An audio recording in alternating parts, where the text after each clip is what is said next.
Vault 11 offers a unique social experiment and a mystery. What more could you want? How about a catchy phrase that gets this shit started? Well, then let's dig a little deeper. Yippee-yay, there'll be no wedding bells for today. There are quite a few clues to piece together what happened here in Vault 11, so we're going to have to keep our eyes peeled straight from the start so we don't miss anything. As we enter the vault, we come across the decayed corpses of what seems like the former Vault 11 inhabitants. It's nothing new seeing dead bodies in Fallout New Vegas, but if these 4 skeletons could talk, then what story they'd have to tell? Well, as it happens, they still do have voices. But this is where the story ended, so to find out where it started and help this all make sense to you, we're going to revisit this murder scene later. First, we need to know what was going down here in the vault. It's a good idea to start in the Overseer's office, as he's the man in charge and most likely knows what's going on. From information gathered, it turns out even before he stepped foot in Vault 11, the Overseer, like the others selected to control vaults, had a specific set of instructions that the rest of the vault dwellers were unaware of until they were trapped inside their protective jail cells.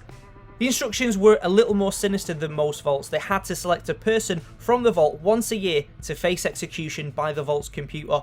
If no one was selected to be sacrificed, then everyone would be killed. Well, let's be honest, that's not a little sinister, that's a lot fucking sinister. The only way it could be more sinister is if the vault asks you to offer your firstborn for sacrifice. As you can guess, this selecting someone to be sacrificed does draw a comparison with that child's book, the Bible, in which God, played by Charlton Heston, asked Abraham Lincoln to sacrifice his only son, Isaac Newton. Abraham, presumably thinking God with his omnipotent powers spied on him while wanking furiously over obese chick porn, might tell his mates he's into fatties, so agrees. At which point God says, I was only fucking about, and wondered if you were stupid enough to do it. The moral of this particular heartwarming story is that you should blindly do whatever the guy in charge says because you're his loyal plaything. But when the people living in the vault were faced with the news of what they had to do, they quickly turned on the Overseer, quite rightly pointing out that he should not have kept decision-changing information like that to himself.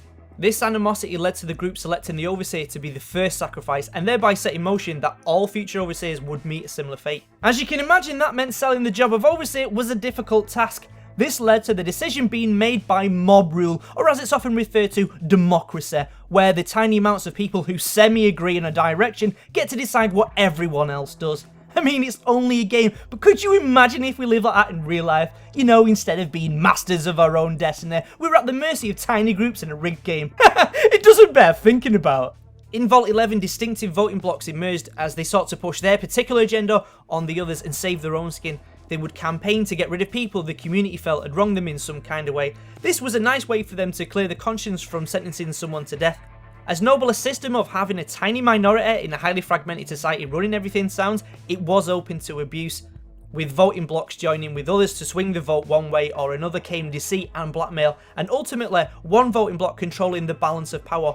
That group was called the Justice Block. They used their small majority to influence the election process of Overseer, but it was an act of blackmail that started a fateful set of events in motion. Roy Gottlieb of the Justice Block propositioned a woman named Catherine Stone, telling her that if she didn't commit sexual flavours for him and his buddies, his group would nominate her husband Nathan for Overseer and thus sentence him to death. With an admirable sense of loyalty to her husband, Catherine swallowed her pride, and a great deal of semen. But it turns out the Justice Block fucked her twice as they nominated her husband Nathan anyway. You see, the block was suspicious of Nathan's winning streak at the gambling games and saw this as the justification they needed to get rid of someone. Catherine, the dutiful wife she was, knew her only course of action was to take her husband's place, so she did this by tracking down and murdering some of the members of the Justice Block. Although I have to ask why, when initially threatened with the murder of her husband, killing wasn't her first choice.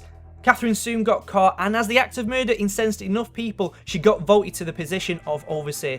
The campaign posters that initially had I hate Nate were altered to read I hate Kate. This marks the change in voting. Someone must have passed her some mentats as she changed the rules when she was in power by declaring Overseer Order 745, which meant the next Overseer would be selected at random by the computer. This single act cut off the balls of the Justice Block. Just think about it. Without the ability to influence the vote, they were nothing. The Justice Block did the only thing they could see fit, which was to mount an armed rebellion in an attempt to change Catherine's mind. The Justice Block, you see, were gambling on not being opposed, thinking the groups that they'd bullied before were too spineless to stand up for themselves.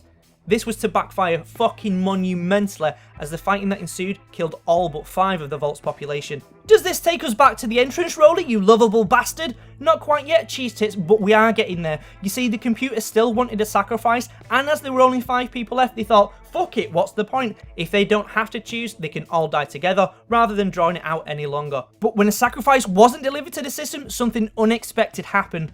They weren't killed. They instead received a message saying they were shining examples, and that in fact by not selecting one of their own to be killed, they had passed the test and the vault doors were unlocked, allowing them to leave anytime they wanted.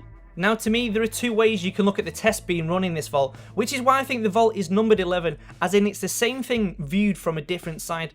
First, what most people see is that the test was trying to find selfless people, who would rather die to stop a corrupt system than become part of that system. The message the survivors received kind of backs that up, but if you think about it a bit more, the selfless thing comes unstuck. If at the start a small controlling group said, no, we'll all die rather than let anyone die, then bingo, everyone can leave when they want. But that wouldn't be an individual's selfless act, it would be conforming to a herd mentality.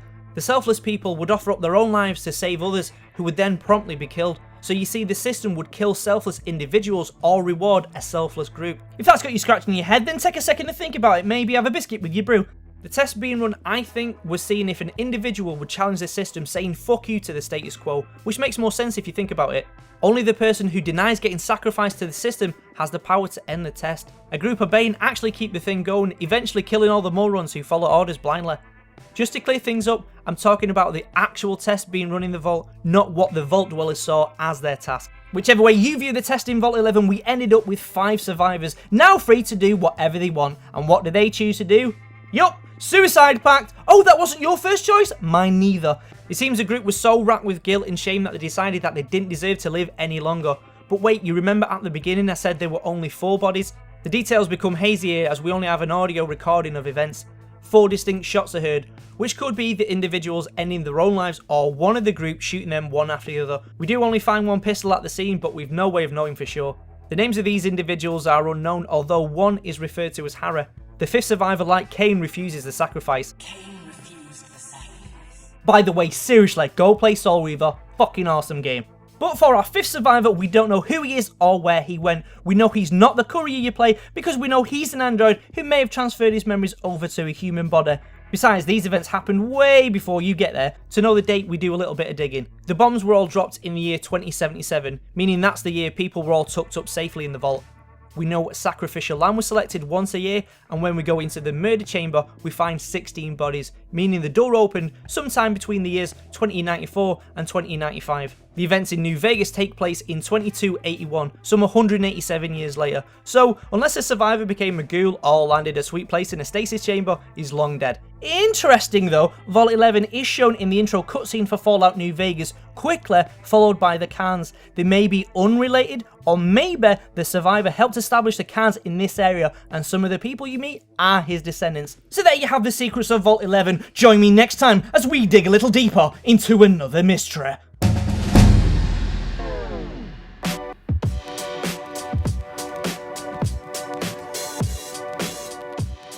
Thank you for watching my video.